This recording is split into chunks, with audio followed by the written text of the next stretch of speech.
ఇతను ఎలాగో ఇక లేడు. యూత్‌కి నా మెసేజ్ ఏంటి అంటే, మనల్ని మధ్యలో వదిలేసి వెళ్ళిపోతున్నారంటే, వాళ్ళకి మెదడు మాత్రమే ఉంది. మనసు లేదని అర్థం.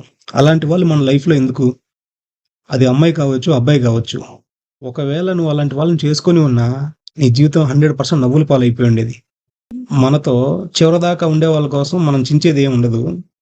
మధ్యలో వదిలి వెళ్ళిపోయే వాళ్ళ కోసం మాత్రం మధ్యలో ఆగిపోతాం. ఏదో ఇష్టపడుంటావు, నచ్చుండొచ్చు, మాట్లాడుండొచ్చు, హోప్స్ పెరిగుండొచ్చు, ఏదైనా అయ్యుండొచ్చు. ఈరోజు అమ్మాయి కోసం నువ్వు లేవు. నీకు నచ్చిన వాళ్ళని సంతోషంగా చూడడమే నిజమైన ప్రేమంటే. పోనీవు ఆ అమ్మాయి నీ దగ్గర కంటే బయట ఇంకా సంతోషంగా ఉంటుందని నమ్మింది. పోనీవు సంతోషంగా బ్రతకనివ్వు. ఆ అమ్మాయి సంతోషంగా బ్రతకడమే కదా నీకు కావాల్సింది. ఆ పిల్ల మోసం చేసింది సరే, మరి నువ్వు చేసిందేంటి? నిన్న కాక మొన్న పరిచయమైన అమ్మాయి నీకు అంత ఎక్కువైతే, మీ అమ్మ నాన్నలకు నువ్వు ఇంకెంత ఎక్కువ?